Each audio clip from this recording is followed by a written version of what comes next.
جس قوم کا دامن شہداء کی قربانیوں سے بھرا ہو اس قوم کو دنیا کی کوئی طاقت شکست نہیں دے سکتی۔ جس قوم کے رہنما نڈر و بے باک ہوں اس قوم کو کوئی زیر نہیں کر سکتا۔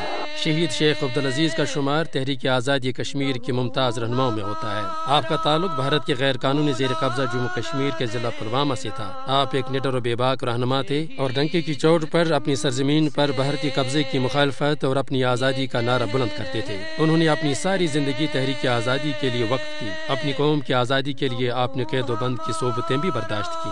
آپ کو اپنی سرزمین پر ہندو استعمار کا جابرانہ نظام ایک لمحے کے لیے بھی قابل قبول نہیں تھا۔ جب مقبوضہ جموں کے ہندو انتہا پسندوں نے 2008 میں وادی کشمیر کی ناکہ بندی کی تو شیخ عبدالعزیز نے مظفر آباد مارچ کا اعلان کیا۔ اس اعلان سے ہندو استعمار کے در و دیوار ہل گئے، چنانچہ انہوں نے اس تاریخی مارچ کو روکنے کے لیے ہر حرب آزمایا، تاہم شہید شیخ عبدالعزیز نے اپنا ارادہ ترک نہ کیا اور 11 اگست 2008 میں پیر کے روز جب وہ ایک بہت بڑی ریلی کی قیادت کرتے ہوئے تمام رکاوٹوں کو عبور کرتے ہوئے آگے ہی آگے بڑھ رہے تھے کہ ضلع بارہمولہ کے تھل اڑی علاقے میں قابض بھارتی فوج نے اس پرامن قافلے پر اندھا دھند گولیوں کی برسات کی۔ اس طرح قائد حریت، قائد تحریک شہید شیخ عبدالعزیز سمیت کئی نہتے کشمیریوں کو بھارتی وردی پوش درندوں نے خون میں نہلا دیا۔ آزادی پسند کشمیری عوام آج اپنے اس عظیم سپوت کو یاد کر رہی ہے۔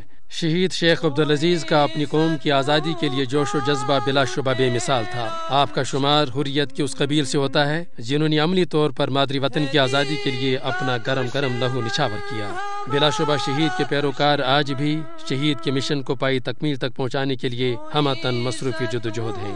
آفرین ہے کشمیر کے نسل در نسل مجاہدین صف شکن پر جنہوں نے آج تک اپنی دھرتی پر غاصب کی جاہریت کو تسلیم نہیں کیا اور وہ آج بھی شہداء کے مشن کو پائی تکمیل تک پہنچانے کے لیے پرعزم ہے۔ شہید تم سے یہ کہہ رہے ہیں لہو ہمارا